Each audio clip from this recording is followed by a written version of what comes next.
Bonjour à tous, très heureux de vous retrouver aujourd'hui pour cette quatrième après-midi dans le cadre des 15e Assises nationales du centre-ville. Très heureux d'avoir la présidente de l'Agence nationale de la cohésion du territoire, le maire de Dieppe, Nicolas Langlois, et bien entendu le préfet Roland Mouchel-Blaiseau, le directeur d'action Cœur de Ville. Alors, à chaque fois, nous commençons nos propos et notre table ronde par une note humoristique. Donc, Baptiste, merci de nous envoyer le petit clip.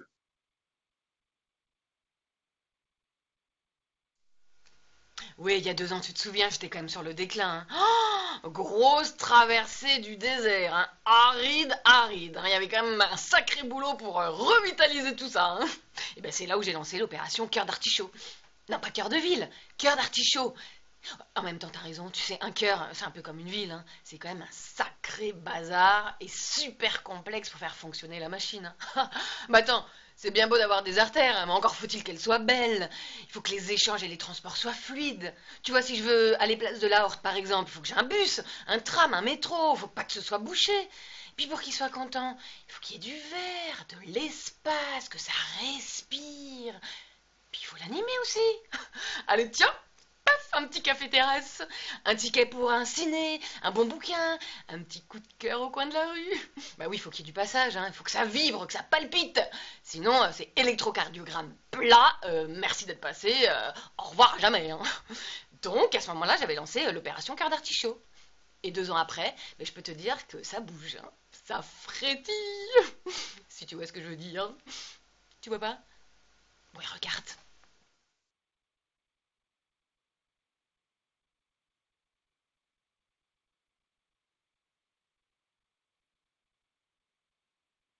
Merci. Il y a Monsieur Delannoy qui est arrivé également, Michel François. Juste en 2 secondes, vous avez compris que nous allions parler du plan Action Cœur de Ville. Et peut-être qu'avant de commencer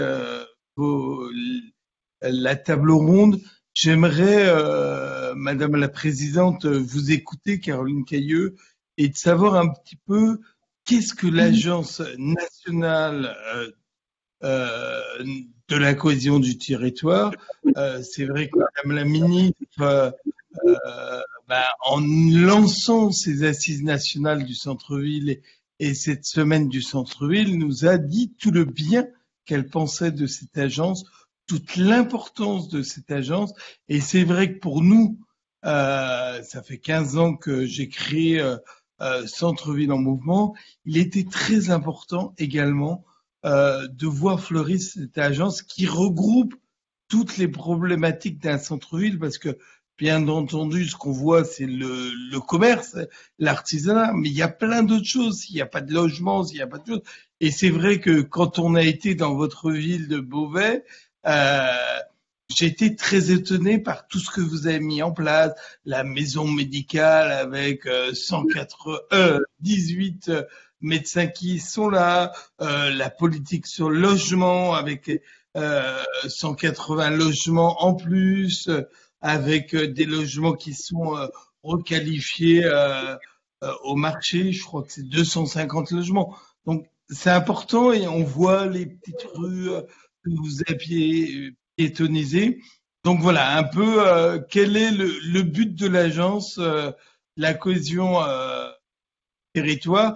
Et je tiens juste à remercier les services du ministère, avant de commencer, qui sont toujours très efficaces, vos services au niveau de l'agence, et puis le préfet Roland Mouchel-Blaiseau, qui à chaque fois est toujours présent, et c'est très important pour nous.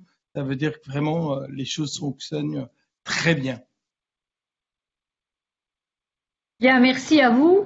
Merci d'avoir lancé cette réunion cet après-midi avec je dirais, la visioconférence. Et je voudrais saluer évidemment Centre-ville en mouvement pour son organisation.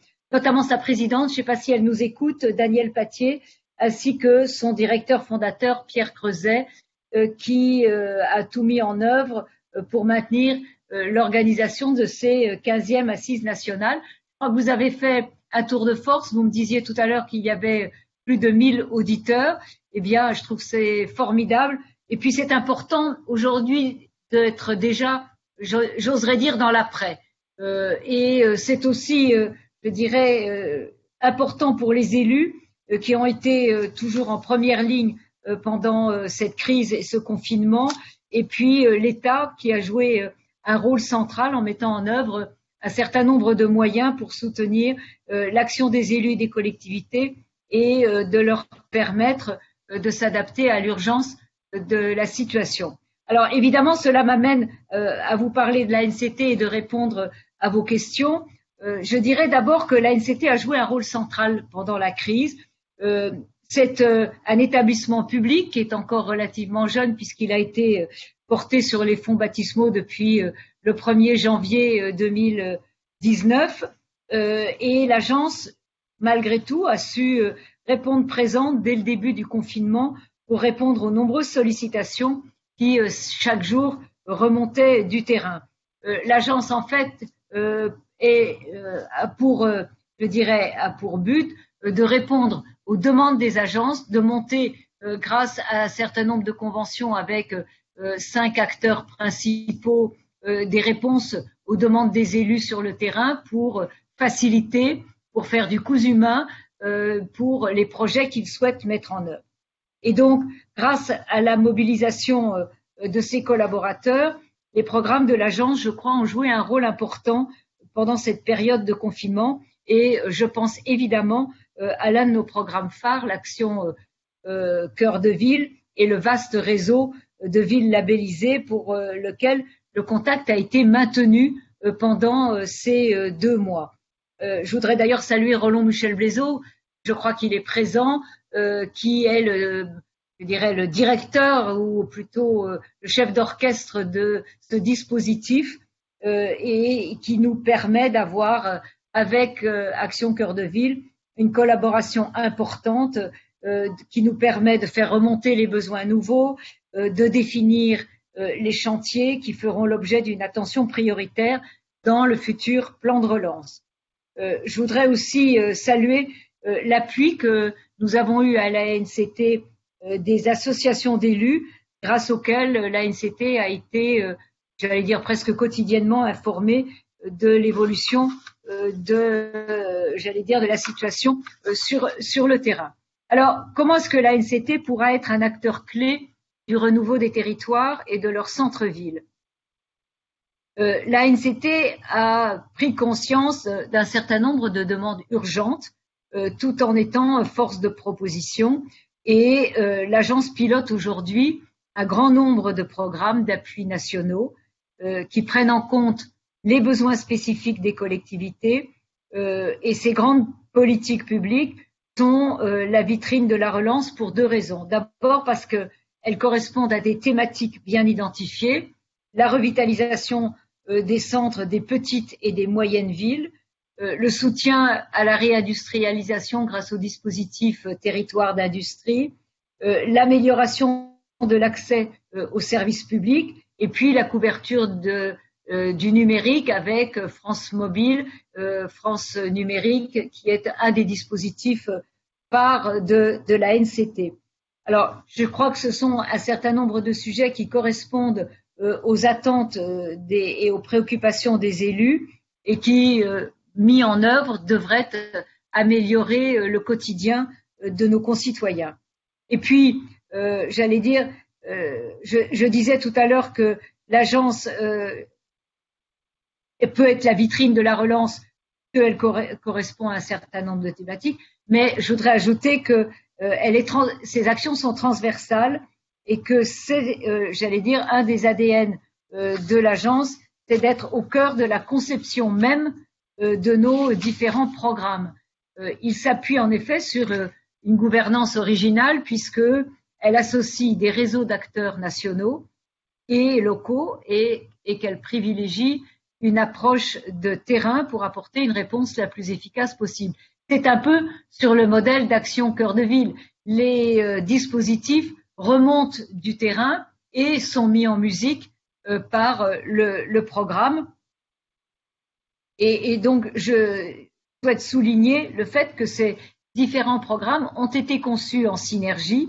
Ils agissent en complément les uns des autres et ils forment un tout cohérent qui peut répondre aux différents enjeux auxquels sont confrontés les collectivités. Et je crois que c'est ça la force de l'ANCT, c'est non pas de lancer des appels à projets d'une manière classique, mais plutôt d'attendre, j'allais dire d'une manière active bien sûr, d'attendre la remontée des projets des territoires et de pouvoir mettre en œuvre, grâce à l'ingénierie qui existe ici dans cette maison, de les mettre en œuvre et de pouvoir répondre d'une manière agile, rapide, efficace.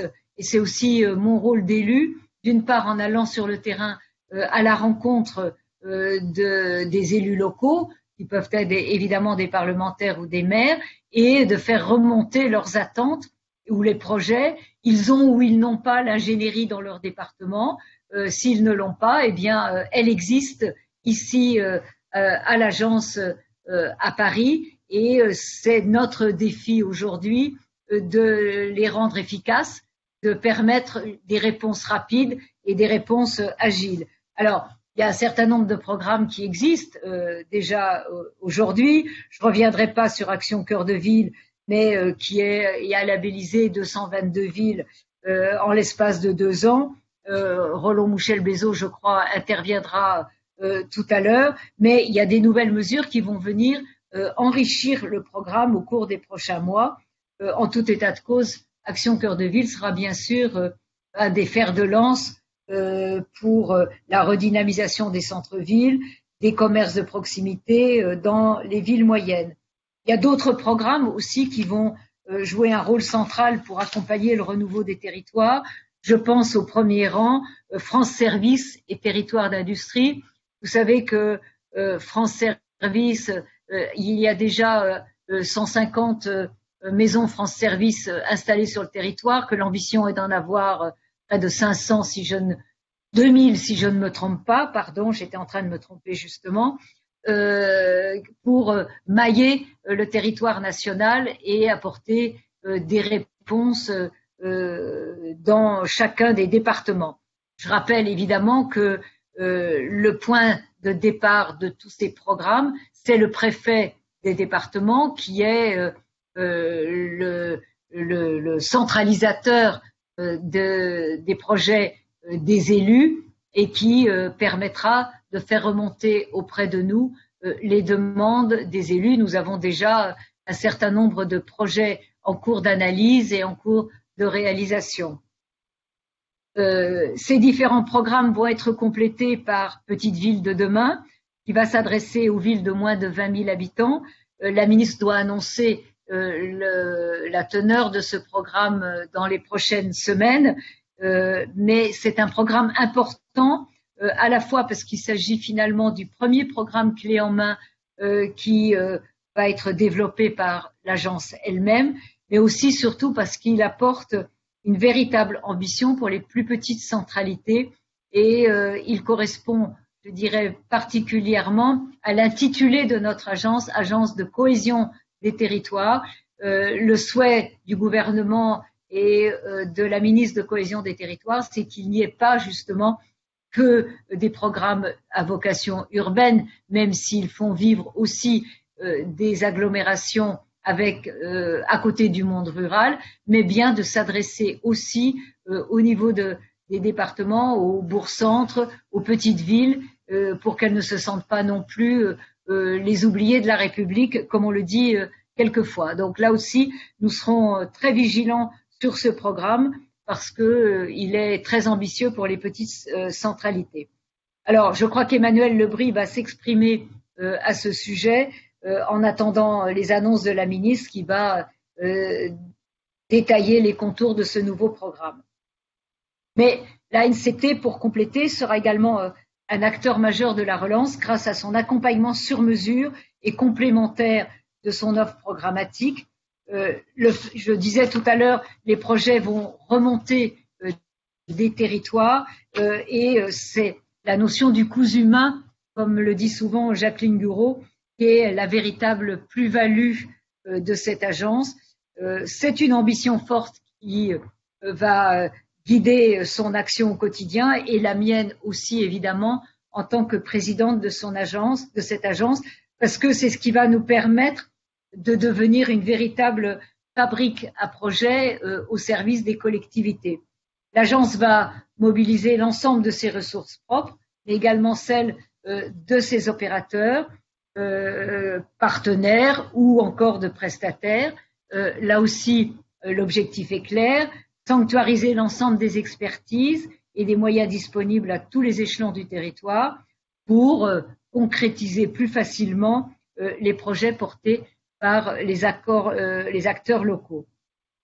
L'offre d'ingénierie de l'agence, portée d'une part par le CEREMA, par exemple, viendra en complément de l'ingénierie locale lorsque celle-ci ne pourra pas être satisfaite. Quand il y a dans des départements une ingénierie qualifiée avec laquelle les élus ont l'habitude de travailler, nous ne ferons pas à la place. Nous, au contraire, nous pourrons travailler ensemble parce que chaque projet, j'allais dire, sera unique, évidemment, et la nature de l'accompagnement pourra varier en fonction des ressources techniques, financières, juridiques qui sont disponibles localement. Et je dirais pour conclure cette première intervention, je voudrais vous dire que grâce à cette double approche, la ANCT sera à la fois la pierre angulaire du renouveau des centres-villes dans les mois à venir et un des fers de lance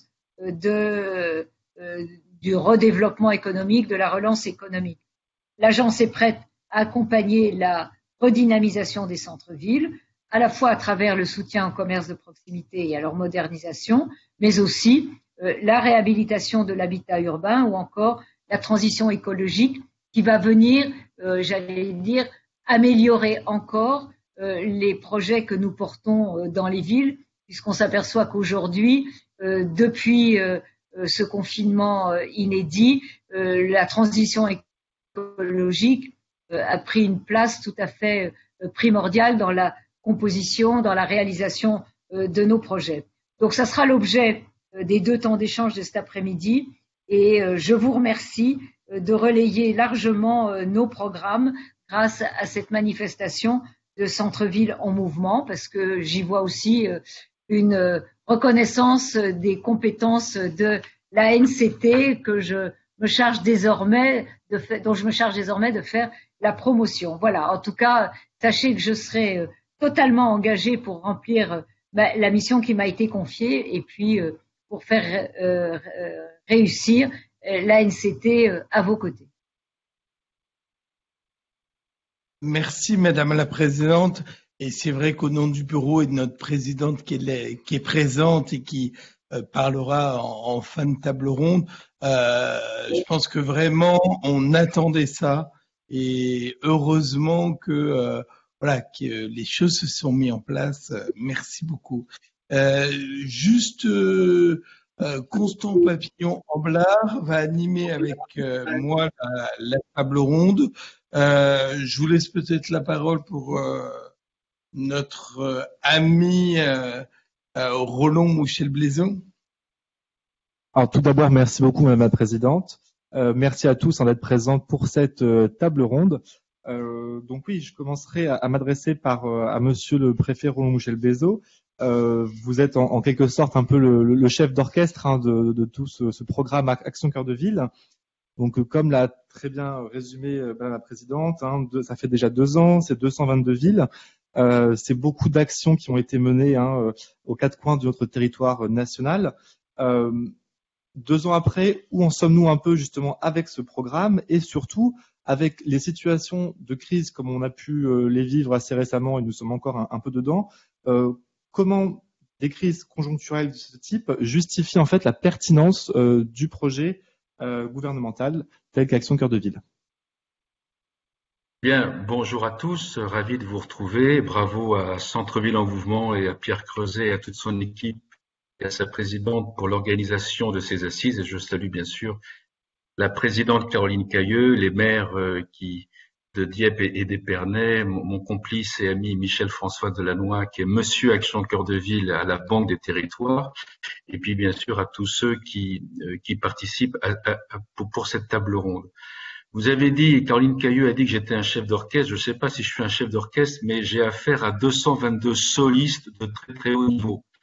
Donc, c'est une partition qui justement s'appuie, comme ça a été dit, sur les réalités de terrain. Vous savez, je me permets juste pendant 30 secondes ce petit écart sur des sujets nationaux. Au moment où on réfléchit sur la lourdeur de notre organisation administrative, dans son petit domaine, entre guillemets, Action Cœur de Ville a montré que quand on s'appuie sur les projets des territoires, qu'on met en place une organisation souple, partenariale, décentralisée et déconcentrée, ça marche pas trop mal.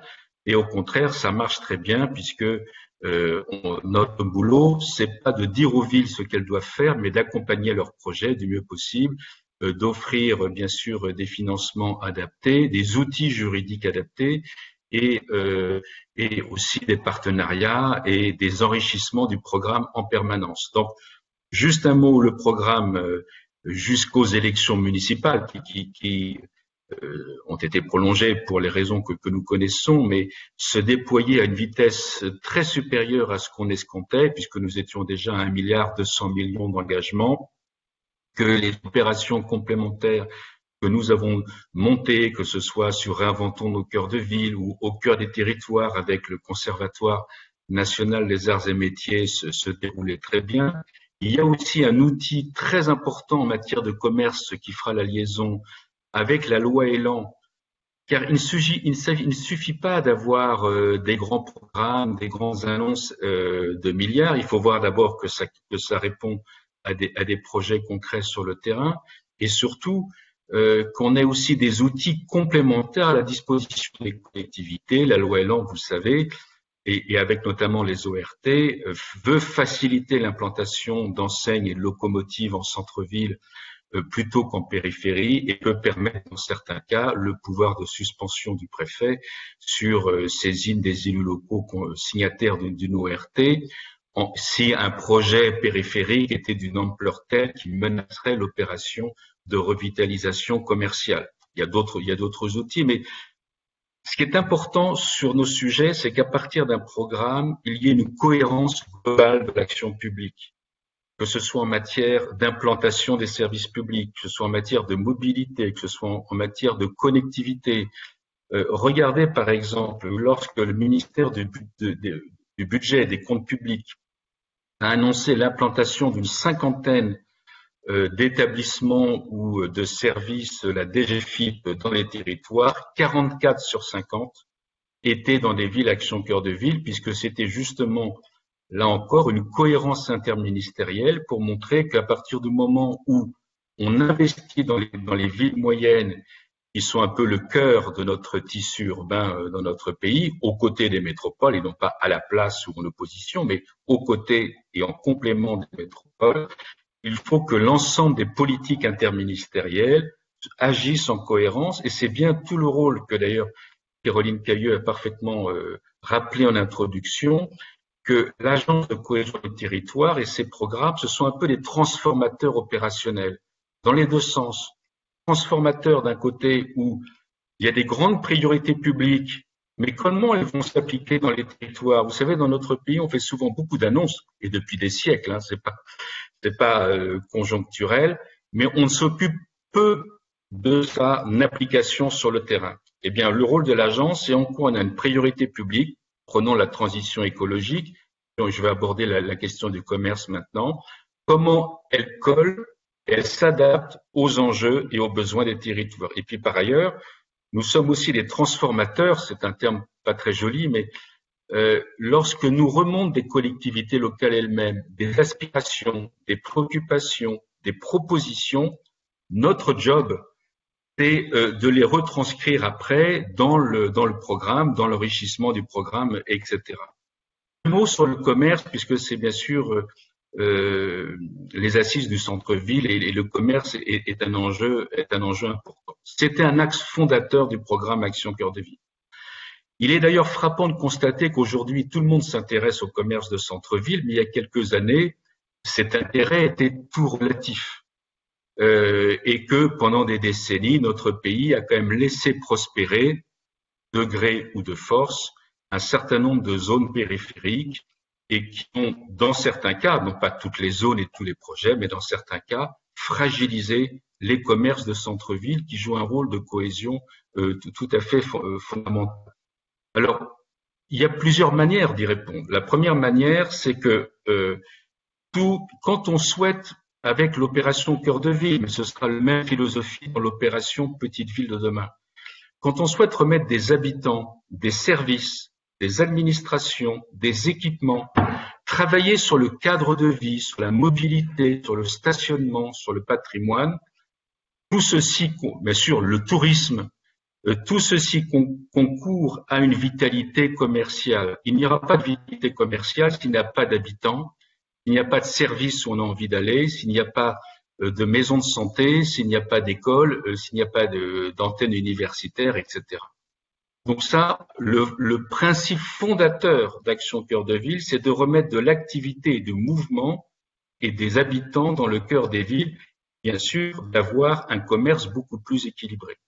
La deuxième approche, et là c'est par rapport à la grave crise que nous connaissons, mais nous sommes malheureusement qu'au début, c'est ce qu'a annoncé le gouvernement ces derniers jours, ces dernières semaines, avec un soutien massif aux activités économiques en termes d'exonération de charges, etc., etc. Enfin, de report, voire d'exonération de charges, ou d'aide directe aux commerçants ou aux artisans, etc. Mais nous, ce qu'on souhaite davantage et sous l'égide de la NCT, et on en a parlé d'ailleurs du dernier comité interministériel et partenarial qu'a réuni Jacqueline Gouraud en présence de 6 ministres, des financeurs et de Caroline Cayeux. Il y a 3 pistes sur lesquelles nous sommes en train de travailler et naturellement, je ne peux pas préjuger les arbitrages, mais en tout cas, ce sont des pistes que la NCT propose et défend. Et bien sûr, en correspondance avec beaucoup de remontées des villes. La première piste, ce serait de créer une sorte de fonds territorialisé de soutien à la modernisation et à la numérisation du commerce de proximité. Il n'y a plus de FISAC. Il ne s'agit pas de recréer un FISAC, mais de recréer en tout cas un fonds très agile, très souple, fortement doté et qui serait en appui de toutes les opérations collectives que mènent sous l'égide des collectivités, qui sont menées sous l'égide des collectivités pour aider à la modernisation, à la numérisation des commerces de proximité, puisque il y a aussi des mises aux normes, il y a des transformations, il y a des nouveaux usages, il y a des nouvelles attentes. Il suffit pas qu'il y ait que des commerces, il faut aussi qu'on ait envie de consommer, qu'on ait envie d'aller dans ces commerces. Donc, et ce serait un fonds qui serait déconcentré, décentralisé, et non pas géré depuis Paris. En tout cas, c'est une première piste sur laquelle nous sommes en train de travailler. Il y a une deuxième piste, et les maires de Dieppe et d'Épernay pourront peut-être en parler pour ce qui les concerne, s'ils le souhaitent, mais c'est la fiscalité locale. Non pas que cette fiscalité locale ne soit pas justifiée, bien au contraire, puisqu'elle est là pour aider les collectivités à assumer leurs responsabilités, mais nous savons que les commerces de centre-ville subissent une fiscalité beaucoup plus élevée que les commerces de périphérie, pour ne pas dire, bien sûr, des grandes plateformes numériques. Et il existe déjà une disposition pour les villes de moins de 3500 habitants, je la fais très simple, où l'État compense en partie, ou pourrait compenser en partie, les mesures d'exonération ou d'abattement que pourraient prendre les collectivités locales. Et donc, nous avons proposé comme une des pistes d'élargir cette possibilité à toutes les villes Action Cœur de Ville et aux villes plus largement signataires d'une ORT, d'une opération de revitalisation de territoire, pour que si les villes décidaient, et encore une fois, c'est à la libre faculté des collectivités, c'est pas du tout une imposition, mais si les villes décidaient de faire des gestes fiscaux pour le commerce de centre-ville, l'État bien sûr, viendrait compenser partiellement. En tout cas, c'est une deuxième piste sur laquelle nous sommes en train de travailler en prévision des prochaines réunions interministérielles. Et puis la troisième piste, c'est tout ce qui concerne la restructuration foncière. Beaucoup de cellules commerciales ne sont pas du tout adaptées.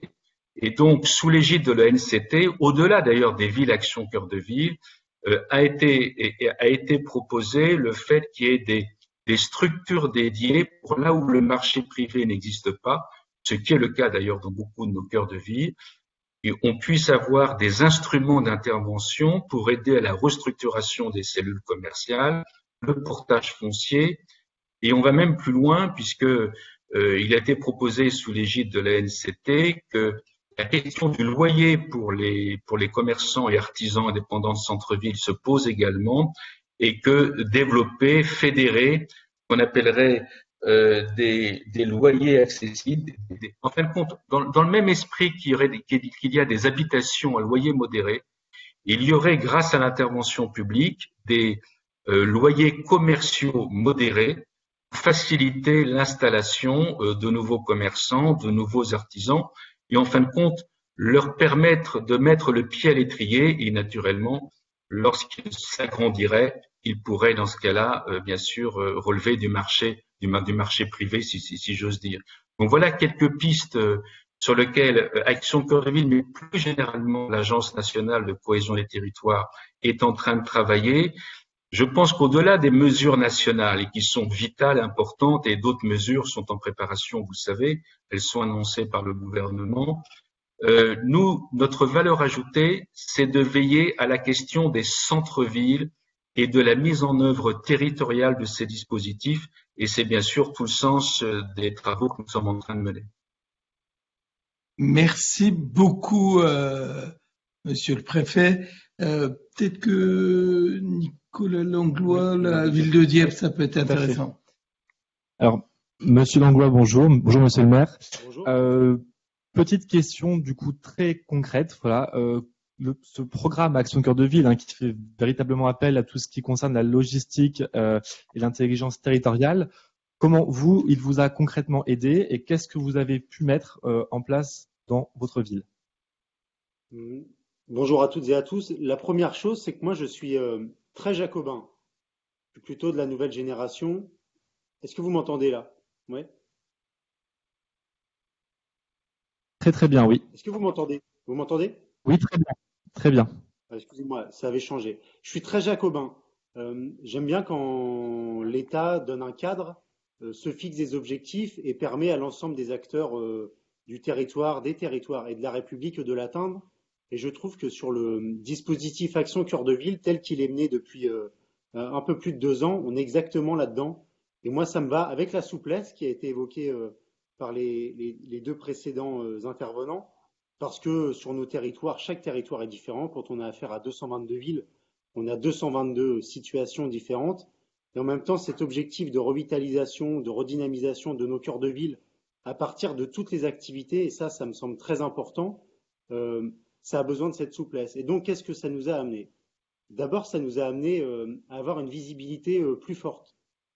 Grâce au dispositif, grâce aux services de l'État, grâce à votre association aussi, et je veux souligner l'engagement de l'association depuis de nombreuses années, et puis grâce aussi à tous les partenaires privés qu'on a vu s'afficher également tout à l'heure et qui soutiennent nos dispositifs et qui sont engagés avec nous, qui nous permet d'avoir un réseau qui s'est élargi. On pouvait avoir des réseaux régionaux, départementaux très forts, très denses, et ce dispositif nous a donné une vision, une visibilité nationale, et ça c'est important. L'autre avantage, c'est que ça nous a permis d'avoir accès à des financements supplémentaires. Ça, c'est pas rien. Dans la période précédente et encore plus dans la période actuelle et celle qui vient, je reviendrai peut-être tout à l'heure sur la proposition de Monsieur le Préfet sur le foncier bâti. Moi, je suis plus sceptique là-dessus. Mais ça nous a permis d'avoir des interventions financières de l'État un peu plus fortes grâce à la DSIL. Moi, je pense qu'il faudra aller aussi au-delà parce que les interventions dans les cœurs historiques coûtent plus cher que lorsque l'on est dans des villes nouvelles ou lorsque l'on est sur des terres agricoles, par exemple, aux périphéries de nos villes. Ça nous a aussi permis d'avoir une intervention plus forte, plus marquée de la Caisse des dépôts et consignations de la Banque des territoires. Je pense à 2 projets, on y reviendra aussi tout à l'heure, mais je pense au projet de cinéma notamment avec le Novik Stadium, qui est un concept de brasserie autour du sport est sorti de terre, qui a été rénové et inauguré au mois de novembre dernier. Et puis aussi l'intervention de la CDC sur un projet de tourisme social en plein cœur de ville, ce qui est aussi important pour une ville balnéaire comme la nôtre. Et puis ça nous a aussi permis, et j'en terminerai par là, le dispositif Action Cœur de Ville, de permettre à l'ensemble des acteurs de notre cœur de ville, les commerçants, les administrations, l'ensemble des collectivités, de se dire qu'on était dans un même bateau, dans un même univers, et que plutôt que d'avoir des activités qui devaient vivre les unes à côté des autres indépendamment, presque en autonomie, eh bien, il fallait qu'on réfléchisse ensemble et qu'on avançait mieux quand on prenait en compte les atouts des uns, les difficultés des autres, et qu'on prenait en compte l'intérêt général.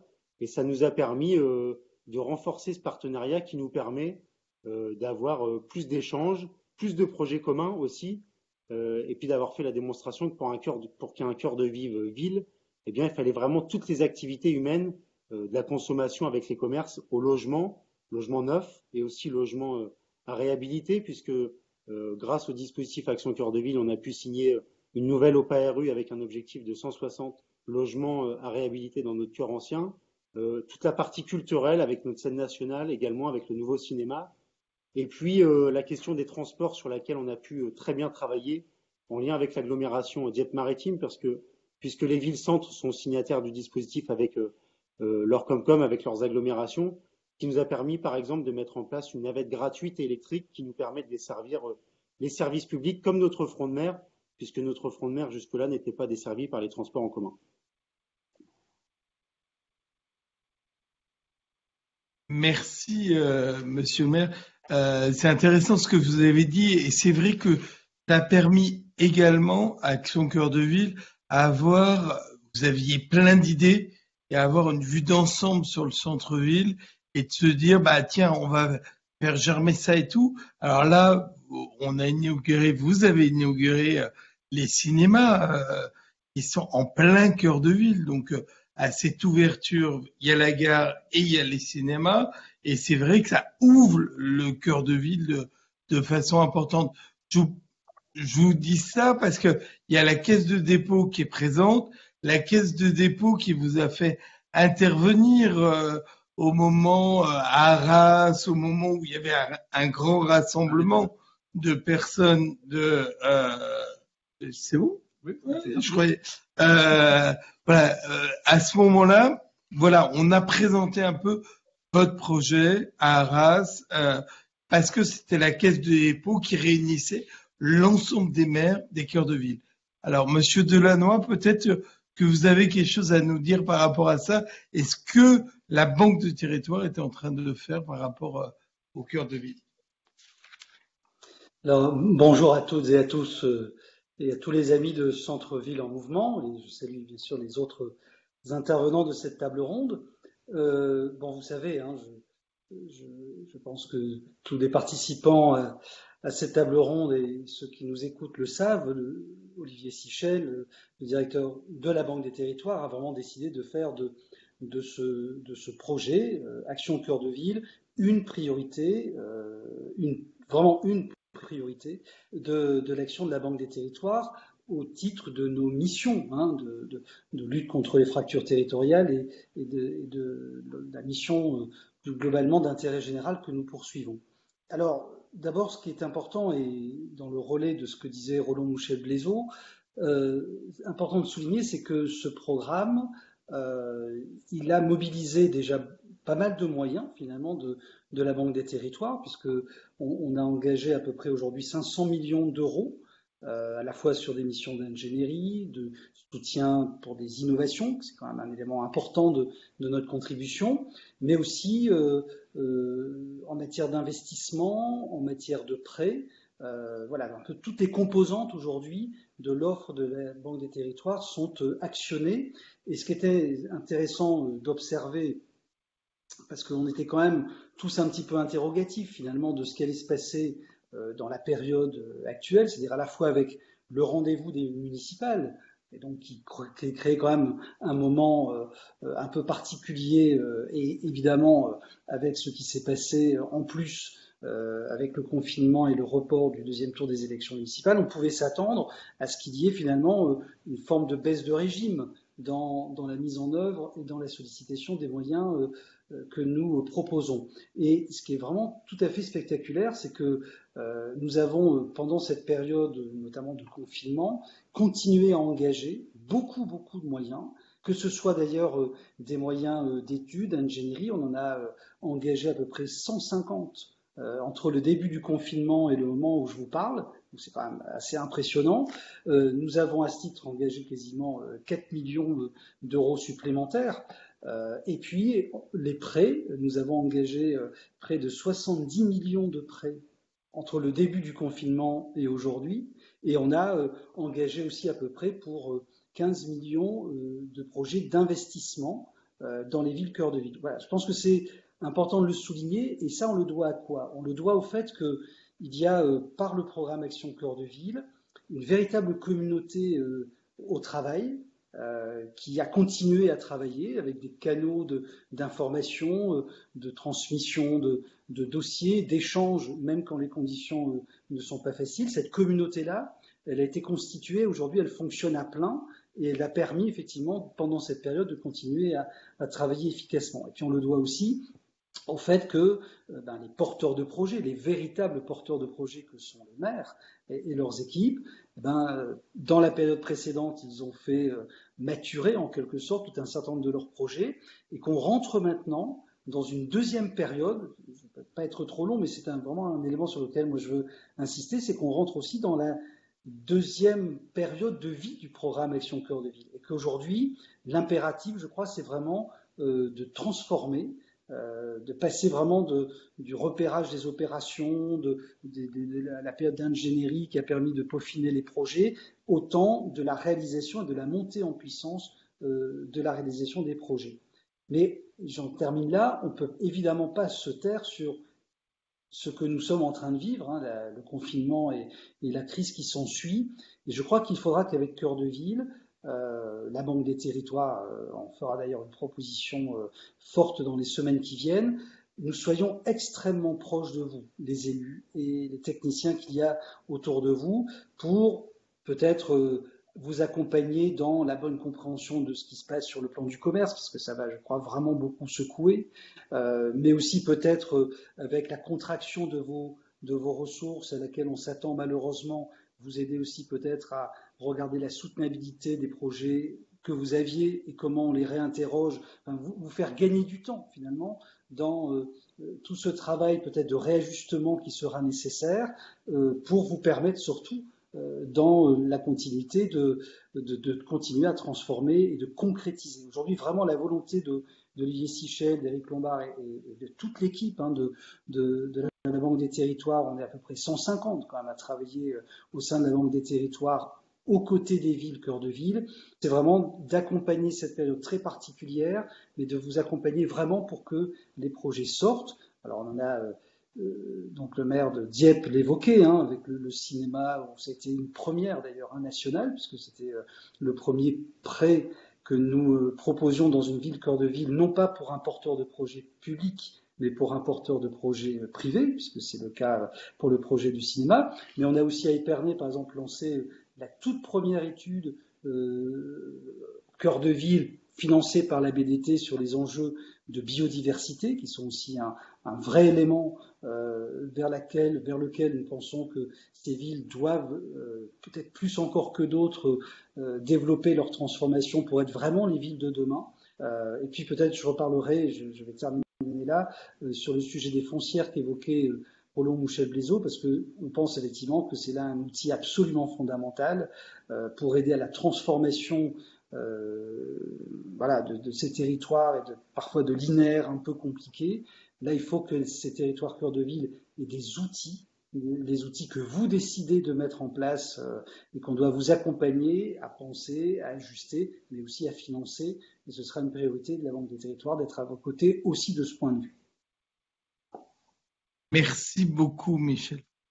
Et c'est vrai que ce qui est intéressant dans ce que tu dis, c'est qu'il y a vraiment un partage d'informations entre les maires, et on voit que les 222 villes d'Action Cœur de Ville, échangent entre elles et ça c'est génial. Et c'est vrai que ce soit la ville de Dieppe avec Nicolas Langlois où on avait une visite terrain, on a regardé un peu tous les projets qui pouvaient, on s'aperçoit qu'il y a beaucoup de villes d'Action Cœur de Ville et Monsieur Leroy, c'est une bonne transition. Épernay vous allez donner la parole à Épernay. Et c'est vrai que nous, on a fait une visite de terrain il y a peut-être 7 ans de ça, mais vous avez su garder vraiment dans votre cœur de ville qui est resserré des poissonniers et puis des enseignes nationales. Et je trouve ça vraiment intéressant ce que vous avez pu faire à Épernay. Mais oui, merci beaucoup et bonjour à tous. Je voudrais également me féliciter évidemment de porter l'attention sur cette démarche Action Cœur de Ville dans le cadre de Centre-Ville en Mouvement parce que c'est véritablement un outil utile. D'abord parce qu'il est globalisant, c'est-à-dire que pour la première fois, tous les acteurs convergent vers les centres-villes, vers nos centres-villes à travers Action Cœur de Ville. L'État, la Banque des Territoires, qui vient de souligner à juste titre son rôle, et nos régions évidemment sont là également. Et je reviens sur ce que disait tout à l'heure Roland-Michel Blaiseau, à savoir qu'on a vraiment une démarche globale. On ne s'intéresse pas qu'au commerce comme on le faisait autrefois du temps du FISAC et des opérations ORAC qui étaient très ciblées, qui étaient utiles, mais qui étaient trop ciblées probablement sur le commerce. Si on veut redonner à nos centres-villes de la vie, il faut y ramener les habitants. En l'occurrence, à Épernay, on a sur une partie, celle que vous voyez sur la carte, la partie bleue du centre-ville, on a 13% de logements vacants. Tout simplement parce que ce sont des logements qui, au fil du temps, ont perdu leur accès autonome. C'est-à-dire qu'il faut maintenant passer par les commerces pour accéder aux étages. Et on a parfois 3 étages de logements vides. Et pour entreprendre des travaux dans ce genre de configuration, il faut évidemment des moyens, de l'ingénierie, un soutien juridique puissant pour pouvoir racheter des immeubles parfois, séparer les étages du commerce, remettre en état des logements vétustes qui n'ont pas vu de travaux depuis 25 ou 30 ans au minimum, pour remettre ces logements sur le marché. Et on s'est fixé, nous, l'objectif de remettre rapidement sur le marché 165 logements en centre-ville, ce qui est évidemment important quand on sait que la ville, elle est quasiment urbanisée en totalité, puisqu'on est cerné par la vigne. Alors Dieppe, c'est l'eau qui vient border, c'est la mer qui vient border la ville. Chez nous, c'est la vigne, et elle nous laisse aucune possibilité d'extension à l'extérieur, d'où la nécessité de reconstruire constamment la ville sur elle-même. Et puis la partie jaune que vous voyez sur le plan, c'est un terrain militaire de 13 hectares, un terrain ferroviaire, de 13 hectares, qui a compté jusqu'à 2000 salariés autrefois, il y a environ un siècle, et qui est aujourd'hui déserté par la SNCF. Là aussi, pour reconquérir des espaces comme ceux-ci, il faut des moyens puissants, il faut beaucoup d'ingénierie, pour le coup, Action Cœur de Ville permet de mobiliser les acteurs, permet de mobiliser de l'intelligence à laquelle on n'aurait pas forcément accès, parce qu'une ville moyenne a forcément des moyens plus contraints que ceux d'une métropole, et n'a pas non plus la pression foncière qui fait que dans n'importe quelle métropole, un terrain de 13 hectares en centre-ville, il part comme une lettre à la poste. Dans une ville moyenne, la pression n'étant pas la même, il faudra 15 à 20 ans peut-être pour résorber totalement cette friche. Grâce à Action au cœur de ville, je pense qu'on avance bien, on fait avancer tout le monde en même temps et on bénéficie de soutiens puissants qui nous permettent aussi d'avoir de l'ambition, parce que quand vous savez que vous êtes accompagné, quand vous avez la chance de pouvoir, sur des aspects de biodiversité, M. Delannoy l'évoquait tout à l'heure, sur également la transition numérique du commerce local, que vous êtes aidé par des compétences extérieures, on arrive à entraîner derrière nous le commerce local, on arrive à entraîner derrière nous un certain nombre d'acteurs locaux du logement qui finalement se prennent au jeu et nous accompagnent là où effectivement on n'a pas toujours les investisseurs privés qu'on aimerait avoir. Donc je confirme tout ce qui a été dit par Caroline Cailleux tout à l'heure, par Roland-Michel Blaiseau, par le maire de Dieppe également. Je pense qu'on a là un outil véritablement efficient. Je dois reconnaître qu'au tout début, quand l'annonce a été faite, comme beaucoup d'élus, j'étais un peu sceptique parce que je me suis dit, ça y est, là on est en train de nous sortir à nouveau le projet du siècle, mais qui va, comme un certain nombre de projets précédents, s'avérer être une déception. Pour le coup, je dois reconnaître que je me suis trompé et qu'on a, grâce à Action Cœur de Ville, les moyens d'engager un travail en profondeur dans toutes les dimensions du centre-ville. J'évoquais la biodiversité, c'est un point important. On connaît le problème des îlots de chaleur, on connaît l'aspiration à des modes de vie différents et on a vu que pendant cette crise, il y avait aussi un retour vers les villes moyennes et les structures un peu plus rurales, parce que les problèmes ont tendance à se concentrer de manière très forte dans les métropoles. Donc il y a des opportunités à saisir. Il y a évidemment la problématique des transports, il y a la problématique de l'agrément en centre-ville. Il faut savoir que on avait fait une enquête il y a quelques années lors d'une transformation d'une partie du centre-ville où on s'était rendu compte que 55% des visiteurs du centre-ville ne viennent pas acheter en centre-ville. Ils viennent se promener. Ils viennent retrouver des amis. Et si on ne trouve pas une certaine convivialité dans ces espaces, si on ne travaille pas sur la nature en ville, sur la culture dans la ville, sur les facilités de stationnement, etc., moins de gens viendront en centre-ville et donc moins de gens viendront dans les commerces qui sont au bout de la chaîne. Idem pour l'habitat. Si on veut inviter des gens à venir habiter en centre-ville, il faut qu'ils trouvent, en termes de rénovation thermique, des logements de qualité, voire de niveau BBC, pour venir dans le centre-ville où les attend une vie extrêmement intéressante parce que tous les services sont à proximité, la culture est à proximité, l'animation est là, mais souvent on avait, en tout cas c'est le cas à Épernay, on avait une offre de logement qui était assez vétuste par le fait que les propriétaires avaient plus ou moins laissé tomber ces travaux depuis un certain temps. Donc vous avez là sur la diapositive effectivement un recensement intégral qui a été fait des logements du centre-ville. Ça représente quasiment 1 hectare d'appartements à réoccuper, ce qui est énorme. C'est 13% de vacances de logement. C'est un travail extrêmement enthousiasmant, très complexe, mais encore une fois, grâce à l'ingénierie qu'on a et les moyens qu'on va avoir, je pense qu'on y arrivera.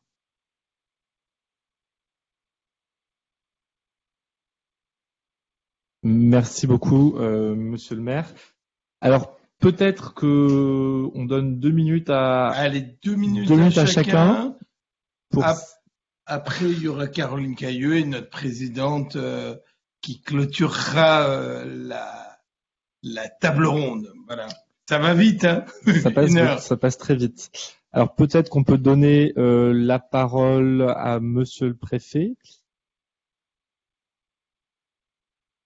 Voilà. Alors, merci à tous les témoignages et toutes les interventions. Rappelons simplement 2 chiffres, non pas pour donner une image péjorative des villes moyennes, mais au contraire, les villes moyennes ont le courage que ne font pas les autres territoires de dire la vérité telle qu'elle est.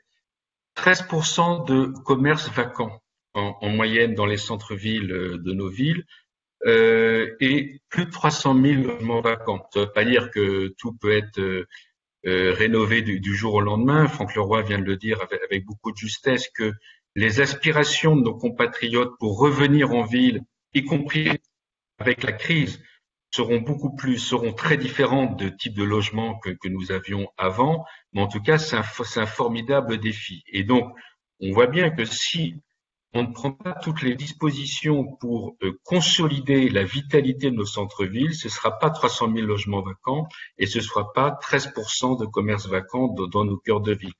Alors pour juste 2-3 flashs pour terminer. Le premier, c'est qu'effectivement, nous rentrons après les élections, dans une deuxième période d'action cœur de ville, de déploiement accéléré. Donc nous souhaitons accélérer le déploiement du programme puisqu'il y a urgence, mais nous surtout même l'amplifier pour qu'il réponde encore davantage aux besoins des projets des collectivités. Et c'est le sens des premières orientations que je vous indiquais dans le commerce, mais il y en aura d'autres sur d'autres thématiques qui, bien sûr, feront l'objet d'annonces au niveau gouvernemental des partenaires financiers très très prochainement. Le deuxième point, c'est que on parle beaucoup des centres-villes. J'ai beaucoup été interpellé sur la requalification et la reconversion des zones périphériques, des zones qui soient commerciales, et on peut dire que les 2 enjeux de recyclage urbain de cette décennie, c'est la revitalisation des cœurs de ville et c'est la requalification, voire la reconversion des zones périphériques, dont vous savez que pour beaucoup d'entre elles, elles ne sont plus viables. Et puis, on abordait la nature en ville. Nous avions prévu une rencontre nationale, c'était bien sûr bien avant la crise, d'inviter à nouveau les 222 maires et présidents d'Interco Action Cœur de Ville pour une nouvelle rencontre nationale Action Cœur de Ville à la Cité de l'Architecture et du Patrimoine. C'était prévu le 17 mai, donc vous avez bien compris que c'était pas possible. Le thème que nous avons choisi était nature en ville et résilience climatique. Et c'est bien, d'ailleurs, Franck Leroy en parlait. Alors, pour rien vous cacher, on est en train de reprogrammer cette rencontre probablement le 8 septembre et c'est officieux. Et bien sûr, les maires seront, dès que possible avant l'été, auront un save the date pour leur confirmer.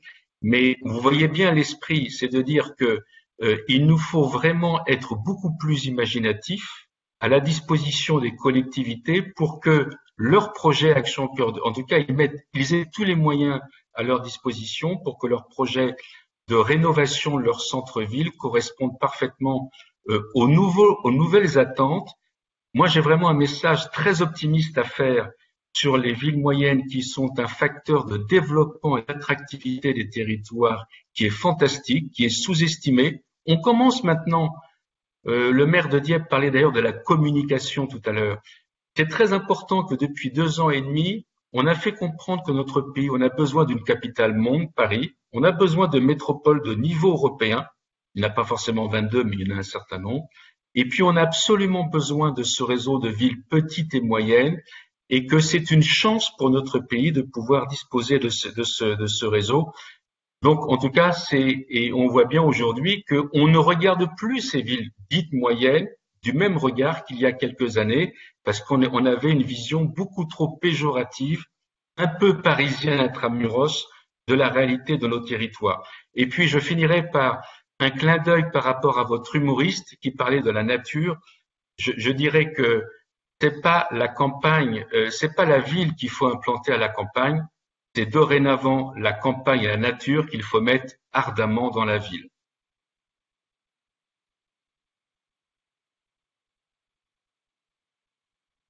Merci beaucoup. Juste, allez, Michel François, pour rebondir par rapport à ces villes de province, ces petites villes, ces villes moyennes qui sont vraiment le poumon de l'importance pour nous en France. C'est vrai que bien entendu, il y a les grosses villes, mais il y a toutes ces villes qui sont autour et on en parlera tout à l'heure avec le plan des petites villes de demain. C'est important de les faire revivre parce que on passe tous les jours dans ces villes et je pense que la crise sanitaire, et c'est peut-être un peu la question que je vais te poser, montre bien que on voit bien que les habitants des grosses villes recherchent maintenant parfois dans des plus petites villes à s'installer.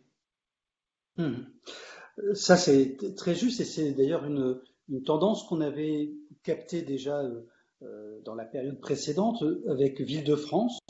Madame la Présidente, nous avions l'an dernier, en 2019, fait un sondage, une étude d'opinion à l'échelle française qui montrait que quand on interroge les Français sur leur choix désiré de lieu de résidence, de lieu de vie pour leur famille, la première destination qui vient sont les villes moyennes. Et donc effectivement, il y a là, on sent un appétit, une envie, et qui est d'ailleurs très très directement lié à ce qu'on a évoqué il y a quelques instants, le rapport à la nature, le rapport à la qualité de vie, le rapport aussi à des sujets comme le bien-être ou la sécurité, voilà, qui sont des éléments, des marqueurs de qualité de vie, et donc on sent bien, et on l'a vu avec la crise, donc une aspiration renforcée encore. Donc il y a vraiment aujourd'hui, pour ces villes, un repositionnement dans l'échelle de valeur, en quelque sorte, territoriale, et il faut vraiment qu'à l'occasion de tout ce qu'on a capté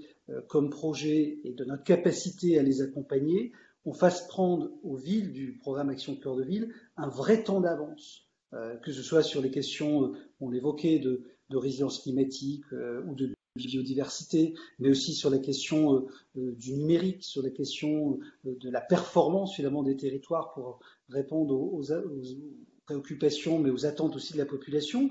Et puis aussi, je prends l'exemple à nouveau de ce qui se passe par exemple à Dieppe avec l'implantation prochaine d'une antenne du CNAB, qu'on va d'ailleurs contribuer à financer. C'est une des 10 villes pilotes sur lesquelles nous travaillons. Voilà, ces enjeux aussi de formation, d'éducation sont aussi des enjeux auxquels on sait la population est très attentive. Elle le sera sans doute plus encore dans une période où on peut s'attendre à un chômage qui réaugmente. Et donc, voilà, il faut vraiment qu'avec le programme Action Cœur de Ville, on arrive effectivement à faire prendre à ces villes un vrai temps d'avance pour les situer dans le choix de résidence comme vraiment une destination massivement choisie et avec tous les éléments qu'on peut souhaiter trouver dans un cœur de ville de demain. Voilà, donc ça c'est vraiment l'objectif de la Banque des territoires, d'être à vos côtés sur la manière d'affiner les conditions de mise en œuvre des projets, de ces opérations qui vont concrétiser cette ambition, et puis aussi de venir aider à leur réalisation avec les moyens que j'ai évoqués tout à l'heure et sur lesquels je ne reviens pas. Mais je vous confirme que c'est vraiment une priorité pour la Banque des territoires que d'être à vos côtés dans cette période en particulier.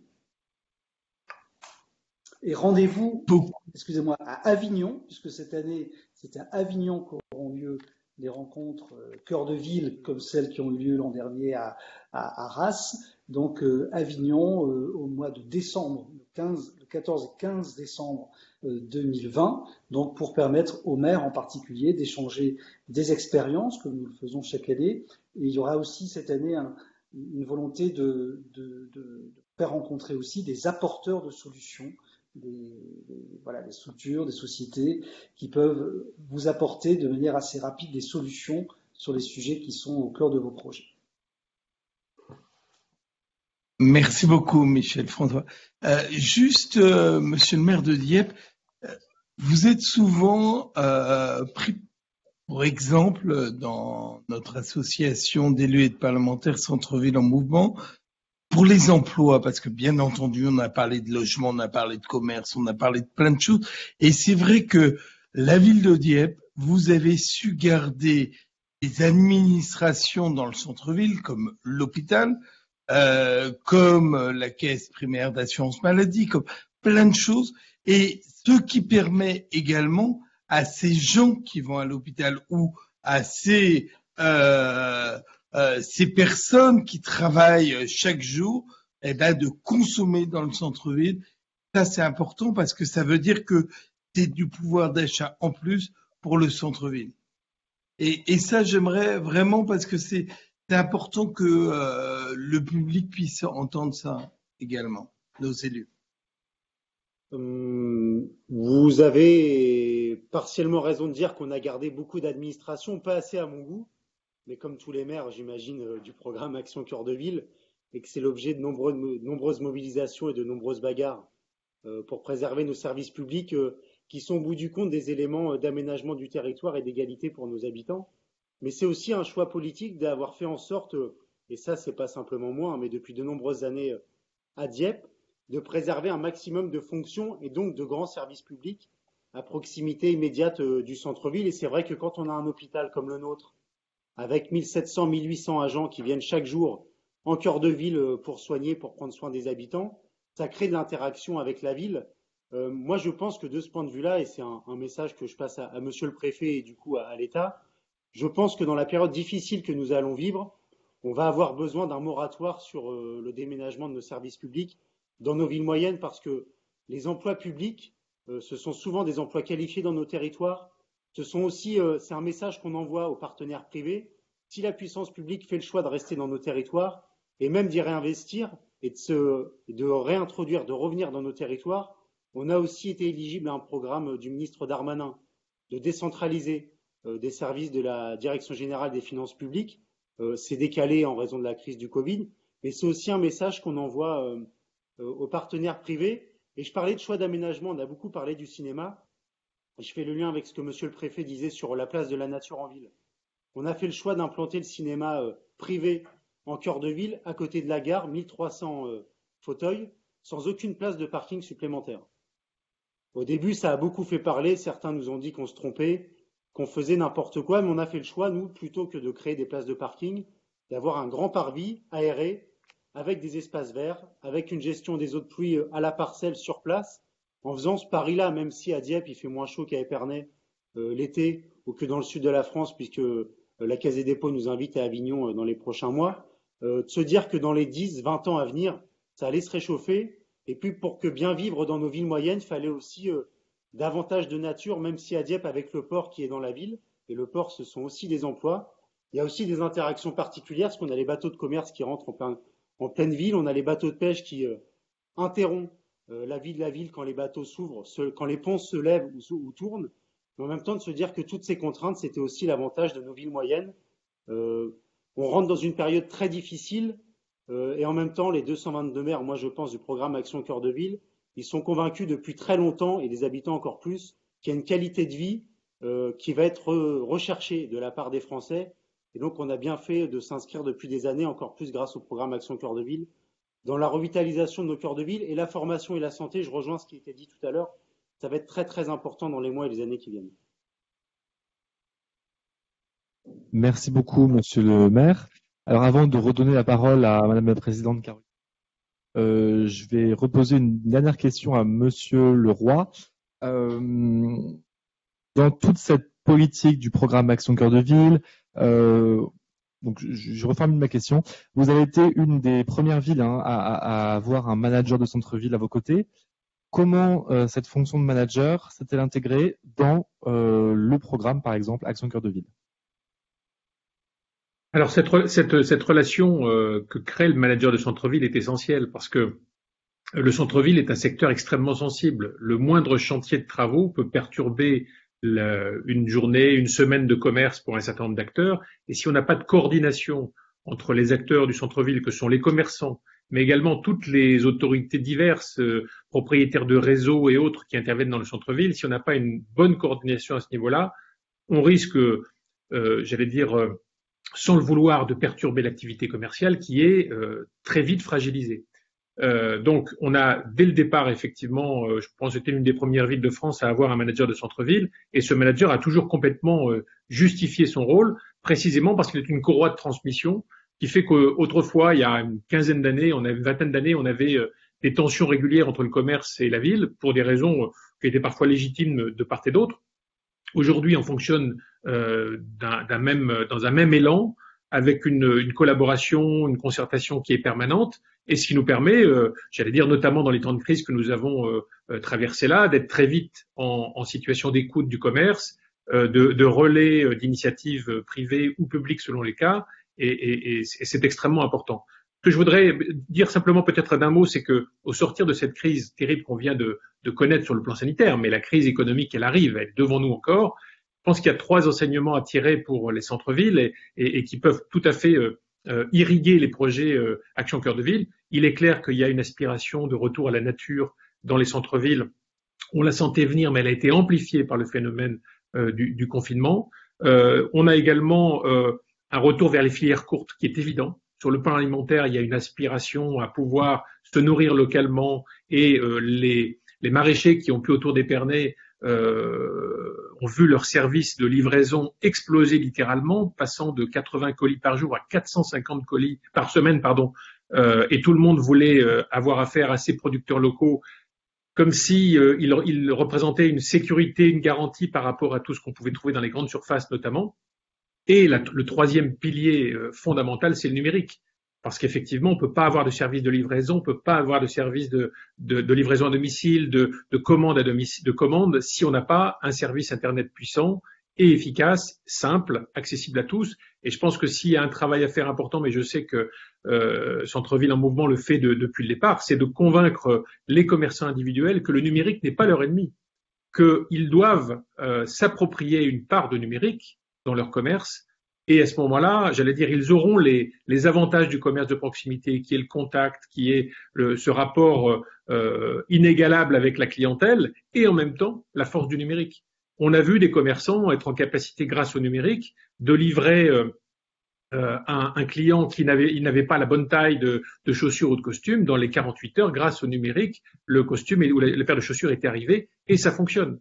Donc le numérique n'est pas le commerce du centre-ville, n'est pas l'adversaire du commerce centre-ville. Il faut qu'au contraire, le commerce centre-ville s'approprie la force et la puissance du numérique, et ce sera, à mon avis, l'une des clés essentielles des années qui viennent. Merci, monsieur le maire. Et c'est intéressant ce que vous dites sur le numérique. On voit quand même que les commerçants se sont rendus compte avec la crise qu'ils pouvaient pas faire sans le numérique. Et on voit, il y a quelques exemples, notamment, on était à Aix avant-hier, on a fait vraiment un reportage sur tout ce qui touchait aux bénévoles. En fait, ils ont pris des bénévoles étudiants ou des jeunes retraités pour aider les commerçants à se digitaliser, à que leur site internet soit tous les jours, qu'il y ait des nouvelles photos, qu'il y ait des promotions et tout. Et ça marche, et ça marche. Ça veut dire que également, cette crise nous a permis de montrer que les bénévoles, les gens veulent que leur centre-ville vive et vont tout faire pour aider l'avenir du centre-ville qui va être complètement différent, un peu différent, voilà. Peut-être Daniel, alors on parle beaucoup de livraison, de digitalisation, donc vous devez adorer ça. Madame la Présidente, voilà, vous êtes là. Est-ce que, voilà, un petit mot et on vous donnera la parole tout à l'heure aussi. Oui. Oui, je vous remercie vraiment tous de cette merveilleuse table ronde parce que là réellement, là on voit qu'on est passé à une vitesse supérieure, c'est-à-dire que l'année dernière on en était encore à Pau à dénoncer cette mollesse qu'on avait, si vous voulez, à évoluer dans nos villes parce qu'on avait des freins considérables, qu'on avait un cloisonnement des services, qu'on n'avait pas assez de moyens, que on était trop centralisateur, etc. Et aujourd'hui, on voit bien à travers ce programme Action Cœur de Ville et puis tout ce qui tourne autour, de tout ce qui est autour de cette table, vous mettez en place quand même un programme dans lequel justement on va redonner un petit peu de valeur au local, c'est-à-dire qu'en fait le maire va redevenir quand même le maître d'œuvre plus que l'État, et que là tout est permis, c'est-à-dire qu'en fait on peut avoir d'imagination, on peut rebâtir la ville sur la ville, on n'est pas obligé d'avoir des cartons, etc.